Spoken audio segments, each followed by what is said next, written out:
Secondary English में new book के अंदर आज हम डिस्कस करेंगे एक और poem, and this poem is stop all clocks.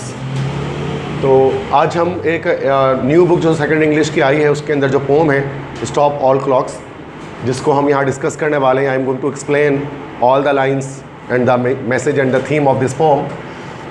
तो स्टॉप ऑल द क्लॉक्स मतलब, या स्टॉप ऑल क्लॉक्स मीन्स तमाम घड़ियों को रोक दो। क्लॉक्स मतलब घड़ी, और स्टॉप मतलब रोक देना। तमाम घड़ियों को रोक दो, तमाम जितनी भी घड़ियाँ हैं उनके कांटों को रोक दो, ठीक है। या वक्त को रोक दो, स्टॉप द टाइम, वक्त को रोक दो। ये नाम है, इसका टाइटल है, क्योंकि यहीं से जो है ना बेटा, ये नज़म की पहली लाइन यहीं से स्टार्ट हुई, स्टॉप ऑल द क्लॉक्स, इस लिहाज से इसका नाम टाइटल आ गया। अक्सर होता है फर्स्ट लाइन के लिहाज से, जो फर्स्ट लाइन में जो लिखा होता है उसी के लिहाज से क्या होता है बेटा, टाइटल ऑफ द पोम बन जाता है। अच्छा, स्टॉप ऑल द क्लॉक्स ये एक W.H. ऑर्डन की लिखी हुई एक पोइट्री है। W.H. ऑर्डन एक इंग्लिश पोइट थे, इंग्लैंड में पैदा हुए, जिनकी पोइट्री हम पढ़ेंगे। W.H. ऑर्डन, ये नाम याद रखिएगा। इन्होंने ये नज़म लिखी है स्टॉप ऑल क्लॉक्स। अच्छा, इन्होंने इस नज़म को दो नाम से शाया किया। जब पहली बार उन्होंने इसको पब्लिश किया तो स्टॉप ऑल क्लॉक्स के नाम से पब्लिश किया, and after that, after a few years दोबारा से उन्होंने इस नज़म को पब्लिश किया, लेकिन फिर उसका नाम रखा फ्यूनरल ब्लूज़। फ्यूनरल कहते हैं जनाजे को, और ब्लूज़ लाइक मौसीकी को कहते हैं। Blue is a type of music in English ना, तो ब्लूज़ मौसीकी को कहते हैं। तो फ्यूनरल ब्लूज़ मतलब मौसीकी या जनाजे की मौसीकी। तो मतलब लाइक पहले इसका नाम था स्टॉप ऑल द क्लॉक्स, बाद में इस पोम का नाम हो गया फ्यूनरल ब्लूज़। तो दो नाम से उन्होंने क्या किया, इसको पब्लिश किया। तो वैसे हमारे पास बुक के ऊपर टाइटल ये लिखा हुआ है स्टॉप ऑल क्लॉक्स, लेकिन जब हम W.H. ऑर्डन की बायोग्राफी में देखेंगे चैप्टर बुक के एंड में, जिसमें पोइट्स की बायोग्राफी डाली गई है, तो उसके अंदर आपको मिलेगा कि फ्यूनरल ब्लूज़ के नाम से भी उन्होंने इसको शाया किया है, इसी नज़म को। तो सबसे पहले तो बेसिक पहले कुछ चीज़ें डिस्कस करते हैं नज़म के बारे में, उस then we will move on towards the lines, जो कि मेन हमारा टास्क होगा आज की क्लास का। तो टाइप ऑफ पोम, पोम किस तरह की नज़म है, ये जो MCQs में आपको पता है कैसा पूछेंगे। टाइप ऑफ पोम, नज़म किस किस्म की है, तो इट इज़ एन एलिजी, ये एक एलिजी है। अब एलिजी हम लोगों ने फर्स्ट ईयर के अंदर एलिमेंट्स ऑफ पोइट्री पढ़ा था, उसमें मैंने आप तमाम बच्चों को टाइप्स ऑफ पोम बताए थे कि नज़म कितनी तरह के होते हैं। उसमें फ्री वर्स था, एलिजी थी, ओड था, सोनेट था, बैलेट था, एपिक थे, बहुत सारे टाइप्स की पोइट्री होती है। उनमें से एक कहलाता है एलिजी। एलिजी जिसको उर्दू में हम कहते हैं मरसिया। तो एलिजी या मरसिया, फर्स्ट ईयर में हमने एलिजी कोई नहीं पढ़ी थी, बस पढ़ा था कि एलिजी एक तरह की नज़म होती है, लेकिन एलिजी कोई थी नहीं। सेकेंड ईयर में एक एलिजी डाला गया है। Elegy is what, a poem written on the death of someone, किसी इंसान की मौत पर, किसी इंसान के मर जाने पर, किसी अपने के मर जाने पर, ठीक है, या किसी शख्स के मर जाने पर अगर आप कोई दुख भरी नज़म को लिखते हैं तो that is called an elegy, उसको एक मरसिया कहते हैं, ठीक है। तो एक सैड पोम होती है बेटा, ये जिसमें एक ग्रीफ और सैडनेस का एक उनसर पाया जाता है, एलिमेंट पाया जाता है, दैट इज़ एन एलिजी। इसमें खुशी कहीं नहीं होती, इसमें सिर्फ उदासी होती है। अच्छा, ये हमारे पास एलिजी कहलाती है। नाउ राइमिंग कपलेट्स में लिखा गया, अगर हम इसकी राइमिंग पैटर्न की बात करें तो राइमिंग कपलेट्स है। राइमिंग कपलेट्स से मुराद क्या होता है बेटा, कंसेक्यूटिव लाइन्स आपकी इसमें राइम करेंगी, ठीक है। मैं आपको दिखा देता हूँ कि राइमिंग कपलेट्स किस तरह से हैं। आप ये देखें, टेलीफोन और ये juicy bone, drum come, overhead, dead, doves, gloves, west, rest, song, wrong, everyone, the sun, woods या वुड, और यहाँ लिखा हुआ है गुड। तो इससे साबित हो गया कि राइमिंग कपलेट्स हैं, ठीक है। तो राइमिंग कपलेट्स में जब लिखा जाता है तो उसका पैटर्न क्या होता है कि जो कंसेक्यूटिव लाइंस होती हैं बेटा वो राइम करती हैं, ठीक है। तो राइमिंग कपलेट्स में हमने इससे पहले भी पोइट्री पढ़ी है फर्स्ट ईयर में। तो राइमिंग कपलेट्स हैं। अगर हम इसकी टेक्निकल बात डिस्कस करें तो फिगर ऑफ स्पीच क्या है, या फिगर ऑफ स्पीच कौन से यूज़ किए गए इसमें। अगर हम इसकी पोइट्रिक डिवाइसेस की बात करें या लिटरेरी डिवाइसेस की बात करें, फिगरेटिव लैंग्वेज या फिगर्स ऑफ स्पीच की बात करें, तो उसके अंदर तीन तरह के आपको फिगर ऑफ स्पीच मिलेंगे, जो मैंने मेंशन भी कर दिया है। एलिट्रेशन, मेटाफोर और हाइपरबोली, मतलब काफ़िया, इस्तारा और मुबालगा, ये तीन चीज़ आपको दिखाई देंगी। एलिट्रेशन सेम साउंड वाले वर्ड्स जो आते हैं वो आएंगे, स्टार्टिंग साउंड जिनका सिमिलर आता है। मेटाफोर्स दिखाई देंगे जिसमें डायरेक्ट कंपैरिजन होता है, ए इज़ बी, इस तरह से। और हाइपरबोली दिखाई देगा जिसमें एग्जेजरेशन ऑफ द फैक्ट्स हम करते हैं, मुबालगा आराई से काम लेते हैं, फैक्ट्स को बढ़ा चढ़ा कर बयान करते हैं। ये तीन फिगर ऑफ स्पीच आपको इसके अंदर दिखाई देंगे जब हम पोइट्री को पढ़ेंगे। आपको शायद इतनी अच्छी तरह दिखाई ना दे, मैं आपको दिखाऊंगा कि यहाँ पर मौजूद है, ठीक है। मैंने लिख भी दिया वैसा वहाँ पर। थीम क्या है बेटा पोम का, मैसेज क्या है इस नज़म का, अगर हम इसको पढ़ते हैं तो तीन थीम हम इसको लिख सकते हैं, तीन तरह के इसका मैसेज है इस नज़म का। Grief makes the world feel empty and meaningless, इंसान का जो दुख है जब इंसान को दुख पहुंचता है, तकलीफ़ पहुंचती है, रंज पहुंचता है, तो वो दुख क्या करता है, उस ज़िंदगी को दिखाता है कि ज़िंदगी बहुत खाली है और बेमतलब है। एक इंसान का दुख दुनिया को खाली और बेमतलब बना देता है, मीनिंगलेस बना देता है, अज़ियत जब एक इंसान को होती है। सेकंड है कि लव एंड इररिपेरेबल लॉस, मोहब्बत के बारे में बात की जा रही है और इररिपेरेबल लॉस, ऐसे एक नुकसान के बारे में बात की जा रही है शायर की जिसको मुरम्मत नहीं किया जा सकता, जिसकी रिपेयरिंग नहीं हो सकती। जाहिर सी बात है कि इंसान दुनिया से चला जाता है तो उसका जाहिर सी बात है कि उसको वो एक इररिपेरेबल लॉस होता है, जिसको किसी भी कॉज पर आप रिपेयर नहीं कर सकते, चाहे आप दुनिया की कितनी भी नेमतें हासिल कर लें। जाहिर सी बात है, तो ये इसके बारे में बात है। नेक्स्ट है the loss of a loved one over shadows everything else, कि एक अपने जिससे आप मोहब्बत करते हैं उसका नुकसान या उसके खो जाने से या उसके दुनिया से चले जाने से ओवर शैडोज एवरीथिंग एल्स, हर दूसरी चीज़ जो है वो उस तारीकी में पड़ जाती है, उसमें परछाई पड़ जाती है, और हर अच्छी चीज़ जो आपको कभी पसंद होती है वो आपको नागवार गुजरने लगती है। तो ये एक एलिजी के अंदर जाहिर सी बात इसी तरह के थीम दिखाई जाते हैं। तो इंसान की मौत हुई है तो जाहिर सी बात है कुछ दुख तो हुआ है, अभी एलिजी लिखी जा रही है। टोन क्या है इस नज़म का, जब टोन मतलब क्या लहजा है इस नज़म का, तो ग्रीविंग एंड डिस्पेयरिंग, ये इसका टोन है, मतलब उदासी भरा और मायूसी भरा, दुख भरा और मायूसी भरा टाइप का इसका जो है वो टोन है इस नज़म का, जिसमें मायूसी झलकेगी शायर के अल्फाज से या शायर के वर्ड से। ठीक है, तो ये तो मैंने बेसिक कुछ इंट्रोडक्शन दे दी आपको, बैकग्राउंड ऑफ द स्टोरी कि क्या पढ़ने वाले हैं, लाइंस क्या है। लाइंस तो देखो सबसे इंपॉर्टेंट होती हैं, तो वो तो एंड में तो चलता ही रहेगा क्लास के एंड तक, लेकिन ये बेसिक चीज़ें पहले इसको समझ के हटा देना चाहिए इंसान को, यार ये सब चीज़ें बाद में परेशान ना करें हमें। ठीक है, तो ये तो हमारे पास हो गई इंट्रोडक्शन। आपको पता है MCQs वगैरह से पूछते हैं, आस्क करते हैं, फर्स्ट टाइम में भी पूछा था उन्होंने, इंट्रोडक्शन टू द पोइट से इधर उधर से कहीं से पूछ लेते हैं। अब आते हैं इसके अंदर, हम स्टैंजा की बात करते हैं, तो आप देख सकते हैं कि इसके अंदर ये जो पोम है, अब इसके अंदर इस पोम के अंदर आपको पता है कि 4 स्टैंजा मौजूद हैं। You can see there are 4 stanza, 1 2 3 4, मैंने डिफरेंट मार्कर्स यूज़ कर लिए ताकि आपको 4 स्टैंजा क्लियर दिखाई दें। तो 1 2 3 4 स्टैंजा है, और हर स्टैंजा आपको पता है कि क्वार्ट्रेन की फॉर्म में ना बेटा, क्वार्ट्रेन के बारे में मैंने पढ़ा था, वो स्टैंजा जो 4 लाइन्स की होती हैं, 4 लाइन्स के स्टैंजा को हम लोग क्वार्ट्रेन कहते हैं, जिसमें बैलेट्स को भी लिखा जाता है। तो ये देखो ये क्वार्ट्रेन्स है, 1 2 3 4, 4 क्वार्ट्रेन्स यहाँ पर मौजूद हैं। तो 4 स्टैंजा हैं, और हर स्टैंजा की टाइप पूछी जाए MCQs में तो हम कहेंगे क्वार्ट्रेन है। जो हमने पढ़ा था उस स्टैंजा के डिफरेंट टाइप्स होते हैं, है ना। 3 लाइन वाली टर्सेट कहलाती है, 4 लाइन वाली क्वार्ट्रेन, 5 लाइन वाली क्विंटेन, 6 लाइन वाली सेस्टेट, 5 लाइन वाले 7 लाइन वाली सेप्टेट, 8 लाइन वाली ऑक्टेव, ये सब पढ़ा था ना हमने। तो ये सब फर्स्ट टाइम में हमने एलिमेंट्स ऑफ पोएट्री में कर लिया, उसका लेक्चर भी रिकॉर्डेड पढ़ा हुआ है, बार बार आप देख सकते हैं उसको। अब आते हैं पोएट्री की तरफ। We are going to start the poetry, the lines. Stop all clocks, cut off the telephone, prevent the dog from barking with juicy bone, silence the pianos and muffled drum, and with muffled drum bring out the coffin, let the mourners come, let aeroplanes circle moaning overhead, scribbling on the sky the message he is dead, put crab bows round the white necks of the public doves, let the traffic police wear black cotton gloves. He was my north, my south, my east and west, my working week and my Sunday rest, my noon, my midnight, my talk, my song. I thought that love would last forever, I was wrong. The stars are not wanted now, put out everyone, pack up the moon and dismantle the sun, pour away the ocean and sweep up the woods, for nothing now can ever come to any good. ठीक है, so this is an elegy. तो यहाँ पर इसका जो tone है सज़म का आपने देखा वो काफ़ी क्रीमी है, काफ़ी डिस्पेयरिंग है। ठीक है, एक शख्स की मौत पर बात की जा रही है, और वो शख्स कौन है? He was actually the best friend of W.H. Auden। W.H. Auden के समझ जाए कि एक सबसे मुखलिस और सबसे बेहतरीन दोस्त थे, जो दुनिया से चले गए, जिनकी मौत हो गई, जो मर गए, और उनकी मौत पर उनके लॉस को एक्सप्लेन कर रहे हैं कि वो कितना बड़ा लॉस एक अच्छे दोस्त के जाने से इंसान को होता है। ठीक है, तो इस लॉस के बारे में बात की जा रही है। तो stop all clocks, cut off the telephone, prevent the dog from barking with a juicy bone. अब लाइन बाय लाइन हम इसको ट्रांसलेट करते हैं और एक्सप्लेन करते हैं। रोक दो तमाम घड़ियों को, cut off the telephone, telephone को काट दो, तमाम घड़ियों को रोक दो, जितनी भी घड़ियां हैं, जितनी भी क्लॉक्स उनको रोक दो, मतलब वक्त को रोक दो। कट ऑफ द टेलीफोन, और टेलीफोन को काट दो, मतलब किसी सबसे राब्ता ख़त्म कर दो। Prevent the dog from barking with juicy bone, रोक दो डॉग को बार्किंग करने से, भौंकने से, विद अ जूसी बोन, उसको एक रसीली हड्डी देकर।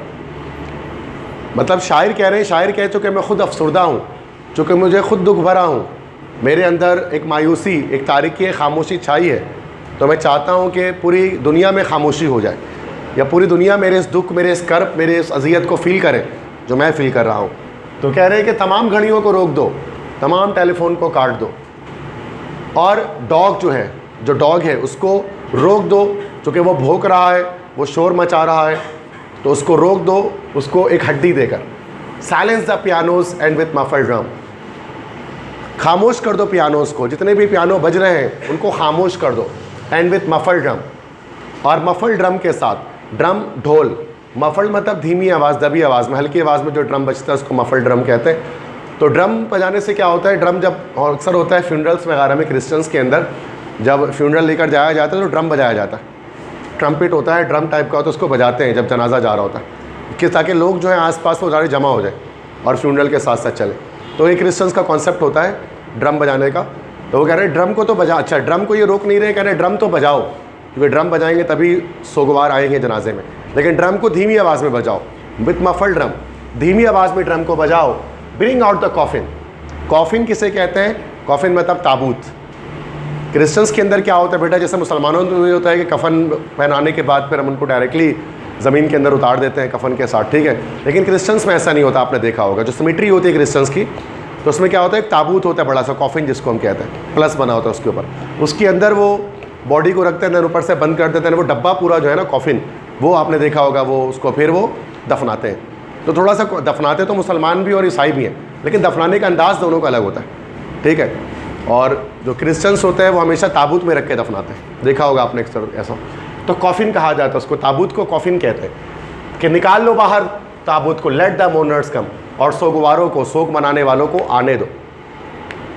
तो यहाँ पर क्या कह रहे हैं फर्स्ट स्टेंजा के अंदर, के तमाम घड़ियों को रोक दो, तमाम टेलीफोन को काट दो, जो कुत्ता है, जो डॉग है, वो भौंक रहा है, उसको एक हड्डी दे दो ताकि वो भौंकना बंद कर दे, तमाम पियानोस को रोक दो, और धीमी आवाज़ में ड्रम बजाओ, और ताबूत को निकालो जिस ताबूत में लाश मौजूद है मेरे दोस्त की, एंड लेट द मोर्नर्स कम, और बुलाओ सारे सोगवारों को कि सोग मनाएं इसकी मौत पर, ठीक है।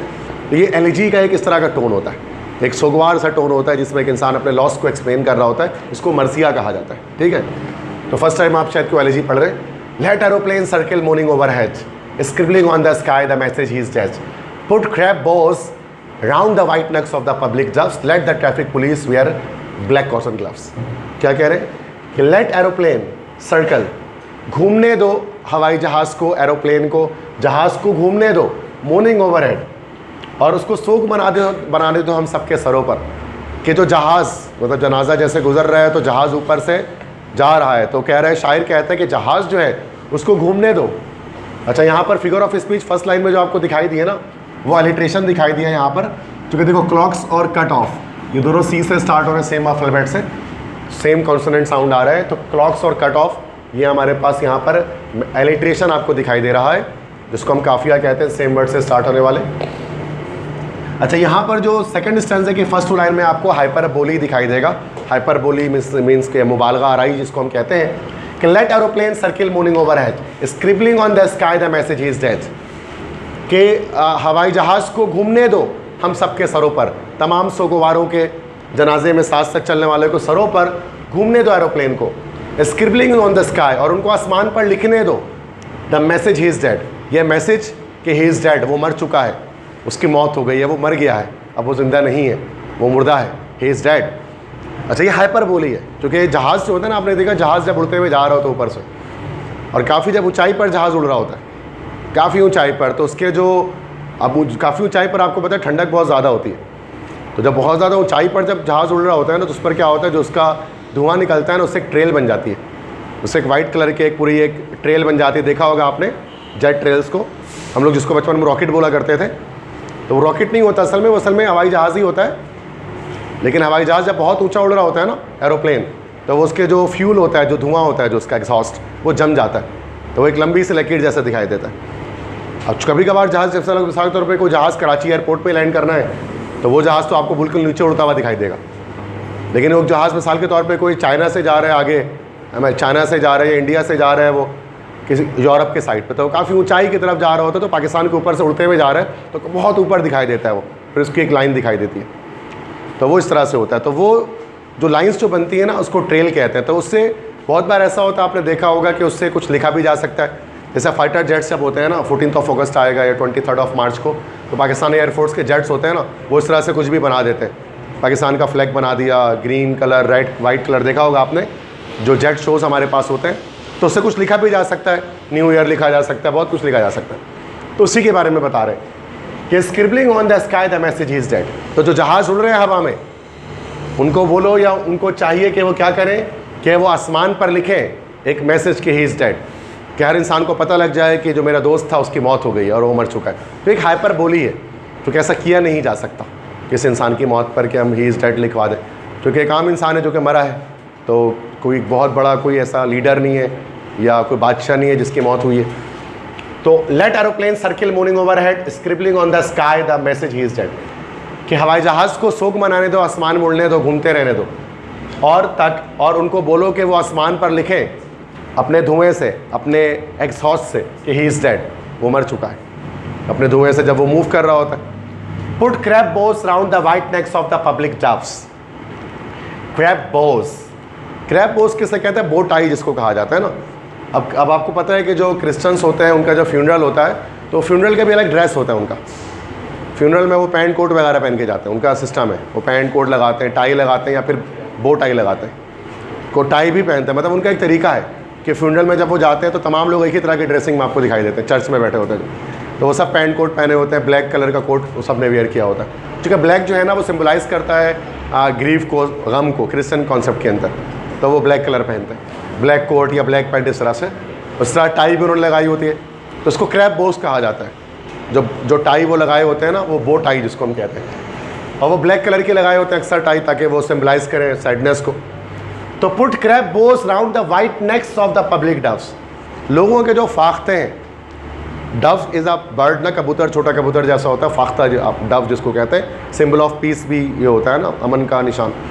तो जो डव है, कह रहे हैं जो पब्लिक डव है, लोगों के घरों में जो फाख्ते हैं, उन फाख्तों के गर्दनों पर भी क्या करो आप, क्रैब बोस उसको पुट कर दो, उसको लगा दो, कि मतलब एक इंसान तो इंसान जश्न जो है वो शोक मना रहा है, परिंदे भी जो है वो इस चीज़ का शोक मनाएं, और उनके जो गले हैं उनके वाइट नेक्स है, चूँकि आपको पता है डव वाइट कलर की होती है ना, सफ़ेद रंग की होती है फाख्ता, कंप्लीट प्योर वाइट होती है, तो उसके गलों पर, उसके वाइट नेक पर, उसके सफ़ेद गर्दन पर क्या करो, क्रैब बोस काले रंग की बो टाई बांध दो, ताकि सबको पता लगे कि वो भी जो है वो एक शोक मना रही है।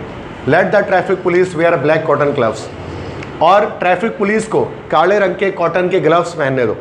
ग्लव्स मतलब दस्ताने। अब ट्रैफिक पुलिस ने आपने देखा होगा अक्सर वो वाइट दस्ताने पहनते हैं ट्रैफिक पुलिस जो है ना, जो अच्छा आज की जो बहुत आजकल तो क्या होता है कि ट्रैफिक की कंट्रोलिंग जो है ना ट्रैफिक सिग्नल लाइट के जरिए हो जाती है, लेकिन पुराने ज़माने में जब ट्रैफिक सिग्नल नहीं हुआ करते थे ना, तो आपने देखा होगा कि चौरंगियों पर जो है ना वो ट्रैफिक पुलिस ही खड़े होते थे, और ट्रैफिक पुलिस के हाथ में दस्ताना होता था वाइट कलर का, और फिर वाइट कलर के दस्ताने को इस तरह से हाथ को ना मूव करके वो इस तरह से बताते थे कि इधर से ट्रैफिक जाना, इधर से ट्रैफिक आना है। अभी भी कुछ जगहों पर करते हैं जहाँ पर ट्रैफिक सिग्नल्स नहीं होते हैं, तो वो दस्ताना जो होता है वाइट कलर का वो पहनते हैं। लेकिन यहाँ पर क्या कह रहे हैं कि चूँकि गम उदासी है, तो कहते हैं कि ट्रैफिक पुलिस को भी काले रंग का दस्ताना पहनने दो, कि ट्रैफिक पुलिस जो है रोड पर मौजूद है वो भी काले रंग का दस्ताना पहने जहाँ से जनाजा गुजर रहा है, ताकि वो भी इस बात का शोक मनाए।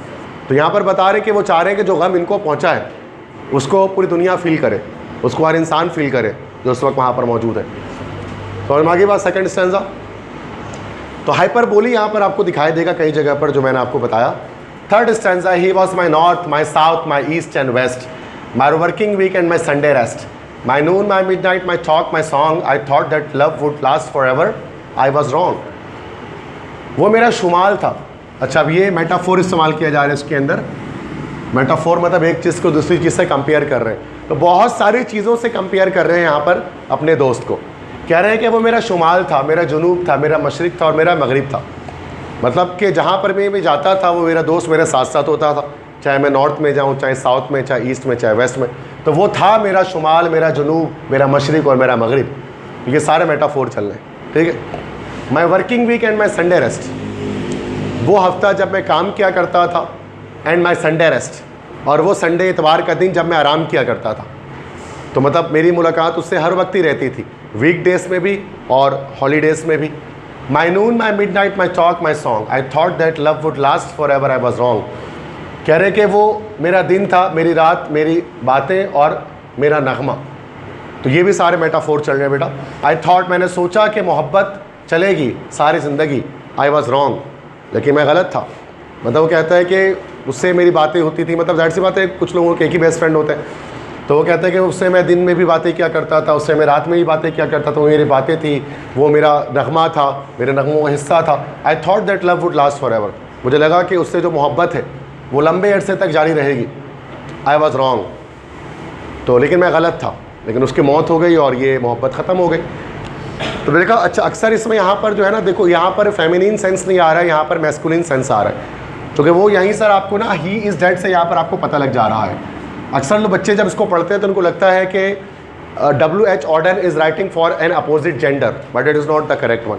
तो यहाँ पे ही इज़ डेड आ रहा है, तो उसका मतलब यहाँ पर वो अपने किसी मेल फ्रेंड के बारे में बात कर रहे हैं, वरना अदरवाइज़ ये पूरी अगर ही यहाँ नहीं होता तो जाहिर सी बात हम उसको नॉर्मल एक फेमिनिन कॉन्सेप्ट के लिहाज से पढ़ रहे होते हैं, ठीक है। तो आई thought that love would last for ever, I was wrong. उसको कह रहे हैं कि मैंने सोचा कि मोहब्बत सारी ज़िंदगी चलेगी, ये दोस्ती हमारी सारी ज़िंदगी चलेगी, लेकिन मैं गलत था और मेरा दोस्त मुझे छोड़कर चला गया। समझ में आ गई बात।